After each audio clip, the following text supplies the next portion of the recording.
साथियों जय हिंद। आज एक और नया नोटिफिकेशन आप लोगों के साथ डिस्कस कर रहे हैं। नोटिफिकेशन है राजस्थान कर्मचारी चयन बोर्ड जयपुर, यानी राजस्थान की है भर्ती।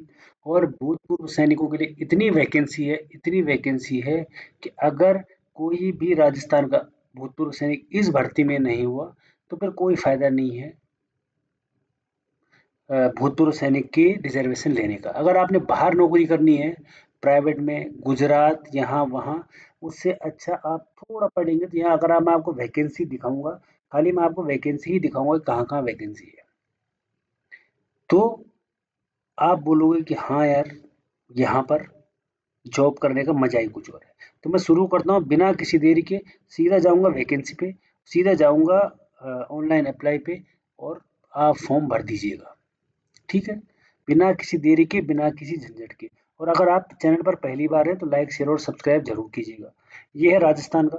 तो मतलब जो बाहर के भूतपूर्व सैनिक हैं, अन्य राज्यों के, वो इसमें अप्लाई नहीं कर सकते। पहले ही बता देता हूँ, चाहे कोई कैटेगरी को, SC, ST, OBC, EWS, क्योंकि उनको जनरल में वरीयता दी जाती है, तो इसलिए आप इस फॉर्म को ना भरें। लेकिन आपके राज्य की जो वैकेंसी आएगी ज़रूर आपको बताई जाएगी अपने चैनल के माध्यम से। विभाग कितने हैं इसमें? 1, 2, 3, 4, 5, 6, 6 विभागों में वैकेंसी है। 6 विभागों में कुल जो पद हैं कितने हो जाएंगे? 10,644 पद हैं टोटल। तो अब आप लगा सकते हैं कि कितनी वैकेंसी होगी भूतपूर्व सैनिकों के लिए। शुरू करता हूँ बिना किसी देरी के। इसको ऑनलाइन आवेदन करना है, ठीक है?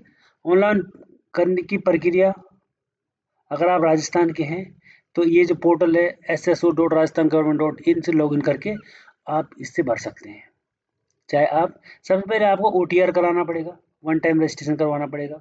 फिर एक OTR कराने के बाद आप इस फॉर्म को भर सकते हैं। ठीक है? तो मैं अब आता हूँ, यहाँ पर जो फीस का लिखा है वो है 600 रुपये। और भूतपूर्व सैनिक के लिए यहाँ पर कोई भी छूट नहीं दी गई मेरे हिसाब से। तो अनुसूचित जनजाति और अनुसूचित जाति के लिए 400 रुपये, और दिव्यांगजन के लिए 400 रुपये। लेकिन आपके लिए 600 रुपये अगर आप जनरल से बिलोंग करते हैं तो। ठीक है? यहाँ पर लिखा है कि राजस्थान राज्य से जो भी बाहर से लोग आते हैं उनको मतलब जनरल में काउंट, सामान्य अभ्यर्थियों के लिए काउंट किया जाएगा उन बंदों को। ठीक है भाई? ओके। सबसे पहले जो वैकेंसी है, ये राजस्थान लोक सेवा आयोग की, जो मैंने सबसे पहले बताया था आपको। तो इसमें जो भूतपूर्व सैनिक के पद हैं, टोटल कितने पद हैं? 2 और 2 4, 4 पद हैं यहाँ पर भूतपूर्व सैनिक पद, भूतपूर्व सैनिकों के लिए। देखो, अब आ जाओ, कनिष्ठ सहायक राजस्थान अधीनस्थ कार्यालय के अंदर जो भूतपूर्व सैनिक जाएंगे, ये भूतपूर्व सैनिक है यहाँ पे।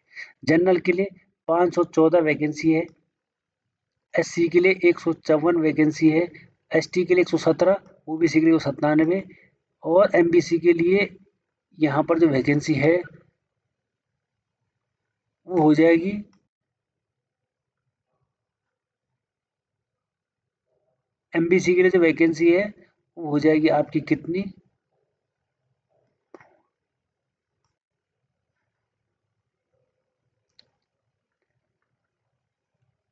38, EWS के लिए 90, और खिलाड़ियों के लिए यहाँ पर जो वैकेंसी है वो है 133।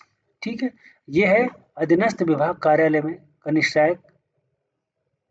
भूतपूर्व सैनिक के लिए देखो टोटल 70 वैकेंसी है, और SC के लिए 1, ST के लिए 56, और खिलाड़ी के लिए 12। नेक्स्ट है कृषि विपणन निदेशालय, कृषि उपज मंडी के लिए जो भूतपूर्व सैनिक की वैकेंसी वो है 26, SC के लिए 11, ST के लिए 9, OBC के लिए 13, MBC के लिए 3, और EWS के लिए 7, और खिलाड़ियों के लिए 11। अगला है कनिष्ठ सहायक कृषि विपणन निदेशक के लिए भूतपूर्व सैनिक के लिए 1 वैकेंसी, और ST के लिए 1। यहाँ पर फिर कनिष्ठ सहायक वहीं के लिए है। राजस्थान राज्य कृषि विपणन बोर्ड के लिए है, भूतपूर्व सैनिक के लिए 4 वैकेंसी है, SC के लिए 1, ST के लिए 1, OBC के लिए 2, और EWS के लिए 1 वैकेंसी रखी गई है। राज्य प्रदूषण नियंत्रण मंडल, भूतपूर्व सैनिक के लिए जनरल के लिए 2, SC के लिए 1 और OBC के लिए 1 और MBC के लिए 1 वैकेंसी है। वहीं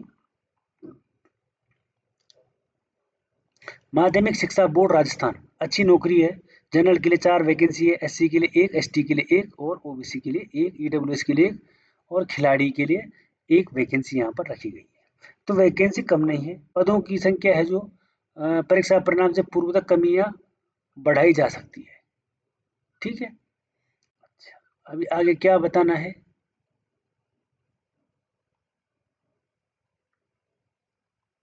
यहाँ पर लिखा भूतपूर्व सैनिकों के आश्रितों को भूतपूर्व सैनिक के लिए आरक्षित पदों का लाभ दे नहीं होगा। आप किसी भी सेना से आए हो, आपको आरक्षण दिया जाएगा। ठीक है भाई, यहाँ पर लिखा उक्त अधिसूचना के अनुसार राजस्थान राज्य के मूल निवासी भूतपूर्व सैनिक को ही भूतपूर्व सैनिक वर्ग के अंतर्गत लाभ दिया जाएगा। मैंने आपको बता दिया है, बाहरी व्यक्ति इसमें ना भरे। जो अभी आने वाला है, कोई भी भूतपूर्व सैनिक जो निरापेक्ष प्रमाण पत्र या NOC के आधार पर आवेदन करता है, तो उसको सेवानिवृत्ति के 2 माह की किसी काल अवधि के भीतर पद ग्रहण करने के लिए, मतलब उसको जब उसकी जॉब लग जाती है तो उसको नौकरी छोड़ना पड़ेगा। ठीक है,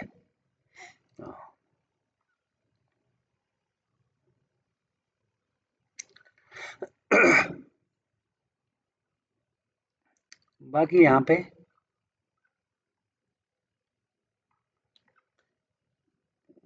यहाँ पर कुछ नहीं है। जो यहाँ पर एजुकेशन क्वालिफिकेशन है वो है सीनियर सेकेंडरी फ्रॉम, आपने 12 पास किया होना चाहिए, बस, बाकी कुछ नहीं है। उसके समकक्ष आप पढ़े होने चाहिए 12 पास। और अगर आप यहाँ पर लिखा है ऐसे भूतपूर्व सैनिक जिनके पास 15 वर्ष का सैन्य सेवा के उपरांत स्नातक व समतुल्य प्रमाण पत्र है, तो आपको 10 पास की भी जरूरत नहीं है। ऐसे भूतपूर्व सैनिक ऑनलाइन आवेदन करते समय OTR डैशबोर्ड पर डॉक्यूमेंट डिटेल सेक्शन में शैक्षणिक योग्यता के सीनियर सेकेंडरी स्नातक के कॉलम में रोल नंबर स्थान पर नॉट एप्लीकेबल एवं प्रमाण में ग्रेड का चयन और N ग्रेड अंकित कर आवेदन कर सकते हैं। अगर जो भी भूतपूर्व सैनिक है उनके पास फौज का भी ग्रेजुएशन चल जाएगा। आयु में छूट भूतपूर्व सैनिकों के लिए वही सेम, सर्विस को माइनस करना है और आपकी एज वहां पर निकल जाएगी। ठीक है, परीक्षा होगी 2026 में जुलाई में, ऑफलाइन OMR के आधार पर हो जाएगी। बस, बाकी बहुत लंबा चौड़ा है, इसको बताए कोई फायदा नहीं है। तो आप इस फॉर्म को जरूर भरिएगा, क्योंकि ये जो फॉर्म है भूतपूर्व सैनिकों के लिए सही है और इसमें जॉब लगने के चांस भी बहुत ज़्यादा है। आपको मैं इस तरीके से बताता हूँ ताकि इसमें ये फीलिंग ना है कि बंदा ऐसे बताता है कि हाँ भाई। तो फॉर्म को जरूर भरिएगा, कैसे भरना है, क्या भरना है, मैंने आपको सब कुछ बता ही दिया है। तो फिर मिलेंगे एक और नए अपडेट के साथ, तब तक के लिए थैंक यू और धन्यवाद।